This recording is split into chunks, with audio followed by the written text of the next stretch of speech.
আপনারা বাংলাদেশি জাতীয়তাবাদের রাজনীতি করতে পারছেন না, এটার মধ্য দিয়ে কিন্তু আপনি আপনার রাজনীতির পতনের রূপরেখা তৈরি করে দিচ্ছেন। ভারতকে সিরিয়াসলি জবাবদিহিতার অধীনে আনা সম্ভব বলে আমরা মনে করি। সরকারকে নতজানু মানসিকতা থেকে বের হয়ে আসতে হবে। বাংলাদেশি জাতীয়তাবাদের রাজনীতি আপনাদের থাকবে না, মাথায় রাখবেন। হাজার হাজার নিরপরাধ বনি আদম, যার কোনো ভয়েস নাই, যার কাগজ নাই, তার কোনো দেশ নাই, জমি নাই, সে এখন এখানে সাফারিংসটা করতেছে তার ভোগান্তির জায়গায়।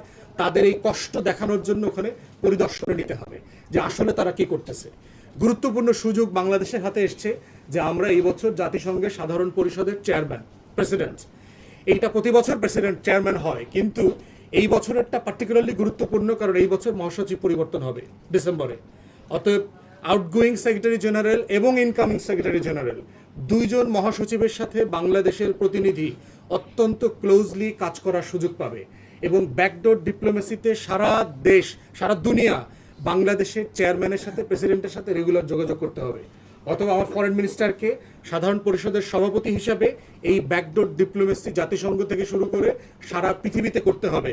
বোঝাতে হবে যে ভারত কিভাবে আন্তর্জাতিক সকল বর্ডার প্রোটোকল, আইন যা আছে, দেশি বিদেশি বাইল্যাটারাল কনভেনশন, ট্রিটি সব কিছু লঙ্ঘন করছে এবং এই লঙ্ঘন করার মধ্য দিয়ে সে মানুষগুলোকে, সাধারণ মানুষের অধিকার লঙ্ঘন করছে এবং এগুলো বন্ধ করবার জন্য জাতিসংঘ থেকে শুরু করে সব রাষ্ট্রকে বাইল্যাটারালি এবং মাল্টিল্যাটারালি তাকে প্রেশার ক্রিয়েট করতে হবে।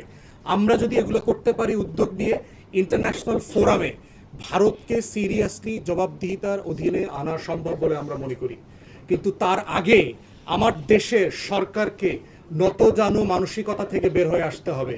আপনারা যদি ব্যাকএন্ডে মনে করে থাকেন আপনারা গত 15-16 বছর গিয়ে দিল্লিতে প্রচুর রুকুসেজদা করছেন, আপনাদের নেতারা শত শত হাজার হাজার কোটি টাকা নির্বাচনে পাইছে ওই পার থেকে এসালম হয়ে, এবং এইটার জন্য আপনারা প্রচুর কৃতজ্ঞ।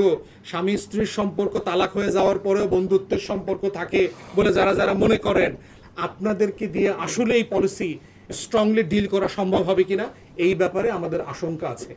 বাট যদি আপনারা ডিল করতে না পারেন তাহলে মাথায় রাখবেন, নাসির খুবই স্ট্রেট ফরওয়ার্ড এই কথাটা বলে যে বাংলাদেশি জাতীয়তাবাদের রাজনীতি আপনাদের থাকবে না, মাথায় রাখবেন। বাংলাদেশি জাতীয়তাবাদের রাজনীতির ফেরিমি হচ্ছে দিল্লির আধিপত্যবাদের বিরুদ্ধে আমাদের সীমান্ত, আমাদের কাঁটাতারের বাইরের মানুষদেরকে প্রত্যেককে হেফাজত করবার দায়িত্ব নেয়া। বাংলাদেশি জাতীয়তাবাদ মানে হচ্ছে এই ভূখণ্ডের মানুষের অধিকার, তার মূল্যবোধ, সকল ধরনের মূল্যবোধকে ধরে রাখবার যে এখতিয়ার, এটা স্বাধীনতা থাকা। বাংলাদেশি জাতীয়তাবাদ মানে হচ্ছে বাংলাদেশের রাজনীতি বাংলাদেশের জনগণ দ্বারা নিয়ন্ত্রিত হবে, কোনো সীমান্তের ওই পার দিয়ে নিয়ন্ত্রিত হবে না। এটা বুঝতে পারার না। অতএব এই সংসদে যেহেতু আপনারা বিএনপির ব্যানারে গেলেও আপনারা বাংলাদেশি জাতীয়তাবাদের রাজনীতি করতে পারছেন না, এটার মধ্য দিয়ে কিন্তু আপনি আপনার রাজনীতির পতনের রূপরেখা তৈরি করে দিচ্ছেন।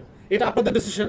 আপনারা যদি মনে করেন যে আপনারা গ্র্যাজুয়ালি আওয়ামী লীগকে অ্যাবজর্ভ করবেন, আপনারা দিল্লির কুটবুকে আসবেন, বাংলাদেশের সিভিল সোসাইটির যত দালালদেরকে আপনারা ইনকর্পোরেট করে আপনারা নতুন দল আকারে হাজির হবেন, ফাইন। কিন্তু সেক্ষেত্রে আপনার দলও কিন্তু পরিবর্তন করতে হবে। সেক্ষেত্রে শহীদ জিয়ার নামও কিন্তু বদলাই দিতে হবে। আপনাদের নেতারা যেভাবে কথায় কথায় জিয়া জিয়া স্লোগান দেন, ওই স্লোগানটা আপনাদের মুখে আর মানানসই হবে না, কারণ ওই রাজনীতির সাথে জিয়ার রাজনীতির কোনো মিল আমরা আপনাদের কাছ থেকে খুঁজে পাচ্ছি না।